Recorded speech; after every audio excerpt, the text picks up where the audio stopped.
Hello students, आशा करता हूँ कि आप सभी अच्छे होंगे। आज हम रीड करेंगे हिस्ट्री के सेकंड चैप्टर का पेज नंबर 36, 37 एंड 38। तो अभी तक आपने देखा था कि किस तरह से फेब्रुअरी रेवोल्यूशन होती है रशिया के अंदर, और वहाँ पर जो वीमेन जो हैं वो एक इम्पोर्टेंट रोल प्ले करती हैं। उसके बाद क्या होता है वो हम पढ़ेंगे कि फेब्रुअरी में जो रेवोल्यूशन हुई पेट्रोग्राड के अंदर, उसके बाद फेब्रुअरी में क्या हुआ।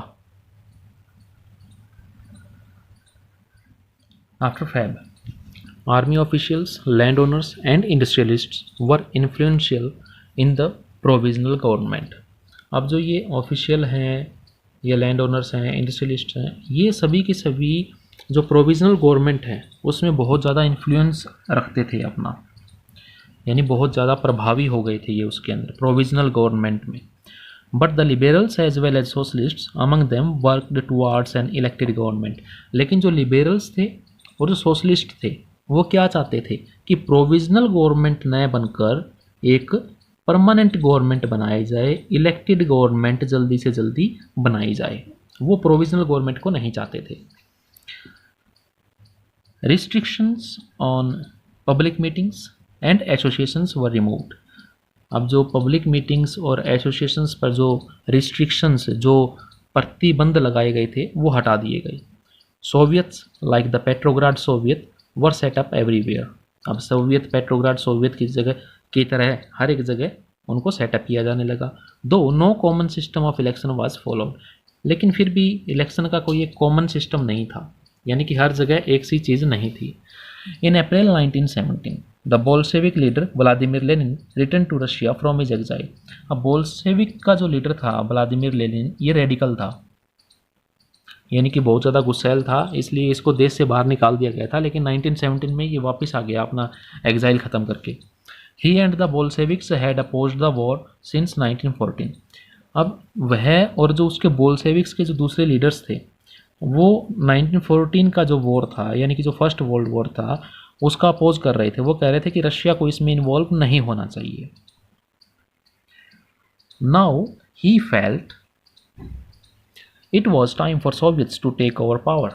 अब उसका मानना था कि अब सोवियट्स के पास अब टाइम आ गया है कि सोवियट्स को अब पावर अपने हाथ में ले लेनी चाहिए। He declared that the war be brought to a close, कि अब युद्ध को बंद किया जाना चाहिए। Land be transferred to the peasants, और जो ज़मीन है वो पीजेंट्स को ट्रांसफ़र कर देनी चाहिए। एंड बैंक्स बी नेशनलाइज्ड, और बैंकों का राष्ट्रीयकरण हो। These three demands were लेनिन्स April thesis, और इन्हीं डिमांड्स को लेनिन की अप्रैल थीसिस कहा जाता है। ये आपका क्वेश्चन भी बनेगा। He also argued that the Bolshevik Party rename itself the Communist Party to indicate its new radical aims. अब उसने यह भी विचार दिया कि बोल्शेविक पार्टी को अब अपना नाम बदलकर कम्युनिस्ट पार्टी रख लेना चाहिए, और अपने रेडिकल एम्स को इंडिकेट करने के लिए। Most others in the Bolshevik party were initially surprised by the April thesis. अब जो दूसरे लीडर्स थे काफ़ी सारे बोल्शेविक पार्टी में, वो शुरू में तो सरप्राइज्ड हुए, हैरान हुए कि अप्रैल थीसिस, ये जो थ्री डिमांड्स हैं, क्या इनको रखने का सही समय है। They thought that the time was not yet ripe for a socialist revolution and the provisional government needed to be supported. अब उनका मानना ये था कि ये जो डिमांड्स रखी गई हैं अभी इनके लिए टाइम नहीं आया है, यानी कि सोशलिस्ट रेवोल्यूशन का टाइम नहीं है, समाजवादी क्रांति का टाइम नहीं है, और जो प्रोविजनल गवर्नमेंट जो है अब उसको सपोर्ट करने की ज़रूरत है। यानी कि कुछ लीडर्स ऐसा सोच रहे थे। But the developments of the subsequent months changed their attitude. लेकिन आने वाले जो मंथ्स में, जो टाइम में जो कुछ हुआ, उससे उनकी विचारधारा बदल गई। अब वो लेनिन के विचारों से सहमत हो गए कि हाँ, through the summer the workers movement spread. अब गर्मियों में जो वर्कर्स की मूवमेंट है वो ज़्यादा फैल गई। In industrial areas factory committees were formed. Industrial areas में क्या बनाई गई, फैक्ट्री कमेटीज़ बनाई गई। Begin questioning the way industrialists run their factories. अब जो इंडस्ट्रियलिस्ट थे उनसे सवाल किए जाने लगे कि आप फैक्ट्री कैसे चला रहे हैं। ट्रेड यूनियंस ग्रू इन नंबर्स, ट्रेड यूनियंस जो है वो बढ़ गई थी। Soldiers committees were formed in the army, soldiers committee बनाई गई आर्मी के अंदर। In June, about 500 Soviets sent representatives to an all Russian Congress of Soviets. अब जून के अंदर 500 सोवियट्स थी जिन्होंने अपने रिप्रेजेंटेटिव भेजे all Russian Congress of Soviets के अंदर। एज द प्रोविजनल गवर्नमेंट सा it's power reduce and Bolshevik influence grow, और जैसे ही देखा कि प्रोविजनल गवर्नमेंट ने कि अब उनकी पावर तो कम हो रही है और बोल्शेविक जो है उनका इन्फ्लुएंस बढ़ता जा रहा है, it decided to take stern measures, stern होता है कठोर मेजर्स, उसने कठोर कदम उठाए against the spreading discontent.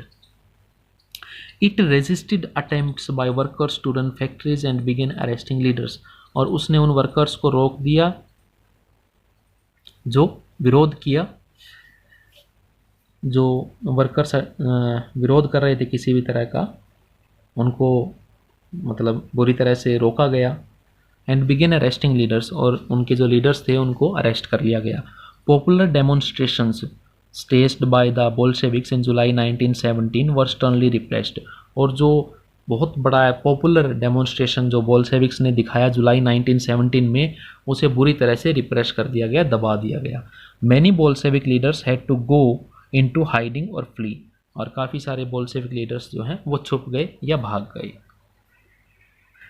मीनवाहिल in the countryside, जबकि ग्रामीण क्षेत्र में क्या हो रहा था, peasants and their socialist revolutionary leaders pressed for a rich distribution of land, वो किसान और जो उनके सोशलिस्ट रेवोल्यूशनरी लीडर्स थे वो ये प्रेशर डाल रहे थे गवर्नमेंट के ऊपर कि लैंड का रीडिस्ट्रीब्यूशन होना चाहिए। Land committees were formed to handle this, land committee बनाई गई इस चीज़ को हैंडल करने के लिए। Encouraged by this socialist revolutionaries peasants seized land between July and September, और इससे एनकरेज होकर सोशलिस्ट रेवोल्यूशनरीज और पीजेंट ने काफ़ी सारी ज़मीनें जो हैं वो हथिया ली थी, अपने अंडर में कर ली थी जुलाई एंड सितंबर 1917 के बीच में। ये फरवरी के बाद में होता है। अब एक रेवोल्यूशन होती है अक्टूबर में, तो वो देखिए वो क्या है और कैसे होती है। अब आपने लेनिन में देखा कि बोल्शेविक पार्टी जो है वो अपने हाथ में पावर को लेकर चल रही है, उसका इन्फ्लुएंस बढ़ता जा रहा है। The revolution of October 1917. As the conflict between the provisional government and the Bolsheviks grew, Lenin feared the provisional government would set up a dictatorship. अब जैसे जैसे इन दोनों के बीच में डिस्प्यूट बढ़ता जा रहा था, कन्फ्लिक्ट बढ़ता जा रहा था, तो लेनिन को डर था कि कहीं प्रोविजनल गवर्नमेंट अपने आप को एक डिक्टेटर की तरह सेट ना कर ले, यानी कि वहाँ पर एक डिक्टेटरशिप ना लागू कर दे। In September he began discussion for an uprising against the government, तब फिर वो क्या शुरू कर देता है, एक डिस्कशन शुरू कर देता है सितंबर में गवर्नमेंट के against. Bolshevik supporters in the army, Soviets and factories were brought together, और बोल्शेविक के जितने भी सपोर्टर्स है, चाहे वो आर्मी में हो, सोवियत में हो या फैक्ट्रीज में हो, वो सभी इकट्ठे आ गए थे। On 16 October 1917 Lenin persuaded the Petrograd Soviet and the Bolshevik party to agree to a socialist seizure of power. अब अक्टूबर 16 1917 में लेनिन क्या करता है, परसुएड कर लेता है, वो राजी कर लेता है किसको, पेट्रोग्राड सोवियत को राजी कर लेता है, और बोल्शेविक पार्टी को भी राजी कर लेता है, एग्री कर लेता है, सहमत कर लेता है कि अब हमें पावर को हथिया लेना चाहिए। A military revolutionary committee was appointed by the Soviet under Leon Trotsky to organize a seizure, और इस तरह से एक मिलिट्री रेवोल्यूशनरी कमेटी जो अपॉइंट की जाती है लियोन ट्रोट्स्की के अंडर में कि वो पावर को हथिया लेगी। The date of the event was kept a secret, और अब उसकी जो, लेकिन कब करना है, कब उस पावर को अपने अंडर में करना है पूरी पावर को, इस डेट को सीक्रेट रखा गया, किसी को नहीं बताया गया। द अपराइजिंग बिगेन ऑन 24 अक्टूबर, 24 अक्टूबर को जो है ये अपराइजिंग स्टार्ट हो जाता है, विद्रोह स्टार्ट होता है। Sensing trouble, prime minister Kerensky had left the city to summon troops, अब ट्रबल को देखते हुए प्राइम मिनिस्टर जो क्रेंस्की है वो सिटी को छोड़ देता है, टू समन ट्रूप्स, सेना को बुलाने के लिए, सैनिकों को इकट्ठा करने के लिए। एट डान मीन्स जब सुबह सुबह का टाइम होता है, मॉर्निंग में, military man loyal to the government seize the buildings of 2 Bolshevik newspapers. अब जो गवर्नमेंट मिलिट्री के जो वफादार हैं, मिलिट्री मैन जो गवर्नमेंट के वफादार हैं, वो क्या करते हैं, बोल्शेविक की जो 2 न्यूज़पेपर्स की बिल्डिंग्स हैं उसको सीज कर देते हैं, उसको बंद कर देते हैं। Pro government troops were sent to take over telephone and telegraph offices and protect the Winter Palace, और जो ट्रूप्स भेजे जाते हैं टेलीफोन एंड टेलीग्राफ ऑफिसेज और विंटर पैलेस को प्रोटेक्ट करने के लिए इन अ स्विफ्ट रिस्पॉन्स, और इसके तुरंत बाद एक प्रतिक्रिया होती है। The military revolutionary committee ordered its supporters to seize government offices and arrest ministers, कि जो मिलिट्री रेवोल्यूशनरी कमेटी जो बनाई थी लेनिन ने, अब वो अपने सपोर्टर्स को ऑर्डर देती है कि गवर्नमेंट के जितने भी ऑफिसेज हैं और जो मिनिस्टर्स हैं ऑफिसेज को कंट्रोल में कर लो, अपने अंडर में कर लो, और मिनिस्टर्स को अरेस्ट कर लो। लेट इन द डे, और जैसे जैसे दिन बढ़ता जाता है, the ship aurora shelled the Winter palace, shelled होता है मतलब अटैक कर देना, विंटर पैलेस पर औरोरा जो जहाज़ है वो अटैक कर देता है। Other vessels sailed down the Neva, और जो दूसरे जहाज़ होते हैं वो क्या करते हैं, वो नेवा रिवर की तरफ चलते हैं and took over various military points, और वो काफ़ी मिलिट्री पॉइंट्स के ऊपर अपना कब्जा कर लेते हैं।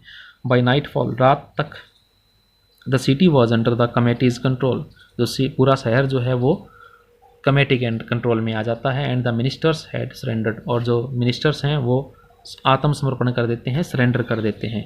At a meeting of the all Russian Congress of Soviets in Petrograd, the majority approved the Bolshevik action, और जो मीटिंग होती है ऑल रशियन कांग्रेस की सोवियट्स की पेट्रोग्राड के अंदर, वो क्या करते हैं कि बोल्शेविक के एक्शन को मेजोरिटी से अप्रूव कर देते हैं। Uprising took place in other cities, और इसी तरह का विद्रोह दूसरे शहरों में भी हुआ। There was heavy fighting specially in Moscow, Moscow में बहुत ज़्यादा फाइटिंग होती है।